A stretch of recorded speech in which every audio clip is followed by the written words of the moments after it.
Hoje eu vou fazer a leitura, então, de Conversas sobre a Morte e Considerações sobre o Tempo, com o livro A Morte, um Dia que Vale a Pena Viver, de Ana Cláudia Quintana Arantes. Precisamos aceitar a nossa existência em todo o seu alcance. Tudo, menos o inaudito, tem de ser possível nela. No fundo, esta é a única coragem que se exige de nós, sermos corajosos diante do que é mais estranho, mais maravilhoso e mais inexplicável entre tudo com que deparamos. Rainer Maria Rilke. Conversar sobre a morte, deixar virem reflexões sobre o sentido de morrer, entregar-se aos sobressaltos de sentimentos difíceis. Respeitarei os seus silêncios durante a minha escrita. São necessários para as reflexões que eu gostaria que nascessem dentro de você. Em alguns momentos serei direta e minhas palavras podem ferir seus olhos, e você fechará o livro. Mas sei que voltará e seguiremos o caminho de onde paramos, ou talvez até recuaremos uma ou duas esquinas ou páginas. Todos nós vamos morrer um dia, mas durante nossa existência nos preparamos para as possibilidades que a vida pode proporcionar. Sonhamos com o nosso futuro e vamos à luta. Sonhos tão humanos de ter uma carreira, uma família, um amor, ou vários, filhos, casa própria, viagens, ser alguém na vida ou na vida de alguém. Buscamos orientação somente para as coisas mais incertas. Quem garante que vamos ter sucesso na carreira? Quem garante que encontraremos o amor da nossa vida? Quem garante que teremos filhos ou não? Quem garante? Ninguém garante nada sobre essas possibilidades, mas a morte é garantida. Não importa quantos anos viveremos, quantos diplomas teremos, qual o tamanho da família que formaremos, com ou sem amor, com ou sem filhos, com ou sem dinheiro, o fim de tudo, a morte chegará. E por que não nos preparamos? Por que não conversamos abertamente sobre essa única certeza? O medo, os preconceitos, a fragilidade que essa conversa expõe são maiores do que a nossa vontade de libertação desses temores. Há tempos na nossa vida em que as palavras não chegam, tempos em que entramos em contato com o que há de mais profundo em nós mesmos, buscando respostas, sentidos, verdade. O tempo de morrer é um desses momentos. Rilke, em Cartas a um Jovem Poeta, traz aquela que é, na minha opinião, a mais sublime explicação para o que vivenciamos no fim da vida. Seja como espectadores, seja como protagonistas. A morte é um espaço onde as palavras não chegam. Os momentos que vivi acompanhando pacientes na fronteira da vida jamais poderiam ser traduzidos em palavras. O indizível é a melhor expressão da experiência de vivenciar a morte. Na vida humana, talvez somente a experiência de nascer possa ser tão intensa quanto o processo de morte. E talvez seja por isso mesmo que tememos tanto esse tempo. O mais inquietante é que todos nós passaremos por ele ou acompanharemos o processo de alguém que amamos. Considerações sobre o tempo. Será que é tempo que lhe falta para perceber? Será que temos esse tempo para perder? E quem quer saber? A vida é tão rara, tão rara. Lenine. Quando temos a experiência do tempo, o que determina o significado do que foi vivido é o como. O tempo confere sentido àquilo que foi vivido, independentemente do ocorrido. O morrer devagar significa que haverá mais tempo para pensar na morte, e é isso que muitos temem. As pessoas não querem mais tempo para pensar na morte. Mas vamos supor que você esteja disposto a essa aventura. Então tente responder como seria o seu tempo se você estivesse em um leito de hospital à espera de que alguém entrasse no quarto.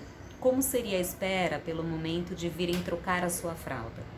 Como seria a espera pelo banho, pelo remédio para a dor? Penso que se os médicos tivessem noção de quanto aquele momento da presença deles é aguardado, talvez prestassem mais atenção ao que fazem e dizem quando estão na frente do paciente e de sua família. No processo de morte, nos distanciaremos do que significa esse período em que estamos vivos, conscientes e capazes de decidir o que fazer com ele. A percepção do morrer traz a consciência de que nada do que temos ficará conosco. Nosso tempo por aqui não voltará, pois não é possível economizar tempo. Gastamos tempo com bobagens, com sofrimentos desnecessários. A maioria de nós chega a ser perdulária com o tempo de vida e não há como se apegar a ele.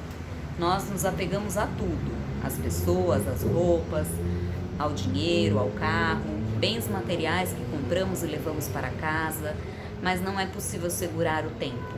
Em relação a ele, a única coisa de que podemos nos apropriar é a experiência que ele nos permite construir sem parar. O que você vai fazer com esse tempo que vai passando? O que você está fazendo com esse tempo que está passando? Para mim, essa reflexão é a chave geral que liga a lucidez das escolhas. O que é que eu faço com o meu tempo? Certa vez fui a uma entrevista para trabalhar em um hospital. O entrevistador perguntou sobre meu currículo, minha experiência, depois me deixou à vontade para fazer as minhas perguntas. Por que você pensa que eu acharia bom trabalhar aqui? Eu quis saber. Ele gaguejou. Perguntei algo mais pessoal, então. E por que você trabalha aqui? Por que você investe 8 horas do seu dia aqui? Por que você põe 1/3 da sua vida aqui? Soube que ele pediu demissão algumas semanas depois da minha entrevista. Talvez minhas perguntas tenham deixado claro o mau uso de seu tempo de vida. Quando vem a percepção de que estamos abandonando o nosso tempo, matando-o, aí a escolha é muito mais urgente. A mudança tem que vir agora mesmo. A experiência do tempo pode passar despercebida, mas também podemos viver um momento que dure 5 minutos e que seja tão incrível, tão especial, que se tornará eterno em nossa lembrança. O tempo transformador não depende da duração. A experiência da morte tem um imenso potencial de transformação em um curtíssimo espaço de tempo. A primeira psicóloga que trabalhou comigo no hospício tinha uma percepção da sessão terapêutica da psicologia como algo privado, vivenciado dentro de um espaço terapêutico totalmente diferente do ambiente hospitalar. O mundo dos cuidados paliativos pode estar bem distante desse ideal. A experiência de realizar a sessão de psicologia dentro de um quarto, partilhado com outro paciente, com um familiar, é diferente. A toda hora somos interrompidos pela equipe de enfermagem, pela faxineira, pelo funcionário de rouparia. O atendimento é suspenso porque o paciente tem dor ou precisa trocar a fralda. Conversar entre odores e temores não é uma experiência muito confortável para nenhum profissional. A psicóloga temia que isso interferisse no processo de compreensão do paciente, na evolução, no curso do enfrentamento da morte por essa pessoa. Eu dizia a ela: fique tranquila, a morte é um laboratório incrível onde funciona um acelerador nuclear de enfrentamento. Você conversa com o paciente pela manhã e à tarde ele tomou todas as providências para a compreensão daquilo tudo. Já pediu perdão, já perdoou, já resolveu isso e aquilo e agora está tudo bem. Daqui a pouco pode tentar resolver outras pendências. Muitas vezes a pessoa demora 10 anos em um processo terapêutico assistido para entender coisas simples a seu próprio respeito. Mas no tempo de morrer, parece que a capacidade individual de compreender e tomar atitudes sobre o uso do próprio tempo se acelera. Quem a pessoa pensava que era, ou mesmo quem a família pensava que ela era, tudo pode mudar completamente no final. A última impressão é a que fica. Como a pessoa se comporta na perda define a impressão que deixará. Se está em um emprego de que não gosta e começa a aprontar para ser mandada embora, os que estão à sua volta terão a percepção daquilo que um profissional não deve fazer. Quando está terminando um relacionamento e começa a trair, escrever uma lista de queixas para justificar o final da história, é essa a impressão nociva que ficará. Quando adoecemos, A percepção que temos do tempo é muito diferente de quando estamos saudáveis. O tempo da espera parece que dura para sempre. A espera é muito difícil, é o oposto da atividade. Como a pessoa não pode fazer coisas, é como se não estivesse viva. Então agora não posso fazer nada?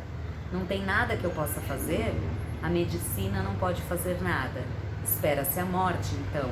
Mas o problema mais difícil não é a morte, é esperar por ela. O psiquiatra francês Eugène Minkowski, 1885-1972, um estudioso desse tempo vivido, explica muito bem três perspectivas duais do tempo. A primeira perspectiva dual envolve a espera e a atividade. Esperar alguma coisa significa não fazer, porque o resultado não depende de nós. A espera passa por uma percepção dolorida do tempo. O segundo processo dual diz respeito à relação entre desejo e esperança. O desejo pressupõe a busca de alguma coisa que não temos. A esperança já é uma espera modificada pelo otimismo. A espera está sempre relacionada a algo que vai acontecer no futuro, mas a esperança pode estar em qualquer tempo. Podemos ter esperança de um resultado positivo de algo que já aconteceu. Exemplo prático: estou esperando o resultado de uma biópsia. Espero que o resultado de um procedimento que já foi realizado,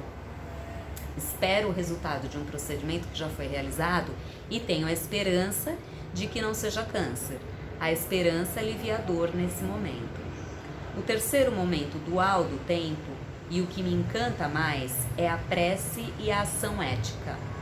A prece é descrita como a relação com algo que encontramos dentro de nós, um espaço de comunicação com algo maior que nós. Algo ou alguém sagrado, uma divindade, um Deus. Esse espaço interno de comunicação com algo maior nos torna mais poderosos. Fizemos tudo o que estava ao nosso alcance. Então, decidimos nos conectar com algo mais poderoso dentro de nós mesmos e nos superamos. Agora, a reza. A prece tem sempre uma perspectiva de futuro bom. Para Minkowski, a prece difere da meditação que nos traz para o presente e também difere da oração que pode estar relacionada com o passado. Então, ele faz a conexão dual com a ação ética. Na prece, esperamos que algo maior nos salve, resolva o problema. Na ação ética, nos conectamos com essa força, com esse poder que existe dentro de nós e que nos leva a fazer pelo outro algo que está além da nossa vontade. É nesse momento que o humano se torna divino. Que momento é esse no nosso mundo? Um exemplo claro para mim de ação ética é quando ouço uma mãe dizendo ao filho moribundo: pode ir. Em um primeiro instante, ela talvez tenha feito a prece pela cura. Na verdade, ali a expressão, né? Um exemplo claro para mim de ação ética é quando ouço uma mãe dizendo ao filho moribundo: pode ir. Em um primeiro instante, ela talvez tenha feito a prece pela cura, mas então se conecta com essa força e consegue entender que o melhor não é o que ela deseja que aconteça. A mãe do nosso exemplo olha para aquele instante e entende que para o filho o melhor talvez seja justamente aquilo que doerá tanto nela se aceitar. Mas ela aceita e liberta por amor. Quando nós nos conectamos com essa força maior e mais sagrada dentro de nós, conseguimos fazer o bem pelo outro, genuinamente o bem, porque é algo que precisa ser feito, mesmo que não seja o nosso desejo. Aliás, é algo que acontecerá independentemente do nosso desejo. Quando permitimos que aconteça o bem, aquilo flui e é como se fosse um tempo vivido com todo o significado de amor do mundo. No momento em que estamos conectados com o outro e dizemos do fundo do nosso ser, da nossa essência, que aconteça o melhor, isso é poderoso. acontece o melhor e é rápido. Essa experiência do tempo que podemos ver contando no relógio e do tempo que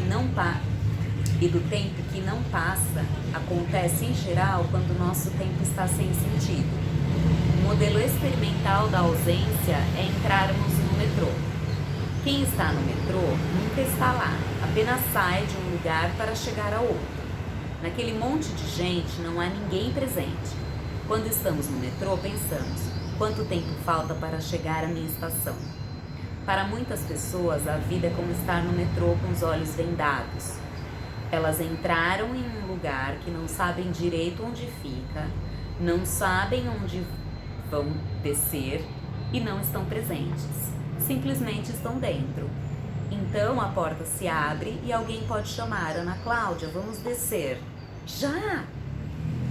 Quando morre uma pessoa próxima, refletimos sobre a nossa vez de deixar o trem. Refletimos sobre a nossa morte. Quantas estações faltam para chegar à estação da minha vez? Como trabalho com pessoas gravemente doentes que, quando chegam até mim, esgotaram todas as possibilidades de cura ou controle de sua doença, tenho uma clara noção da importância do tempo na vida delas. E essas pessoas têm muito pouco tempo. Infelizmente, nossa cultura é faltante. Falta maturidade, integridade, realidade. O tempo acaba, mas a maioria das pessoas não percebe que quando olha o relógio repetidas vezes esperando o fim do dia, na verdade, estão torcendo para que o tempo passe mais rápido e sua morte se aproxime mais depressa.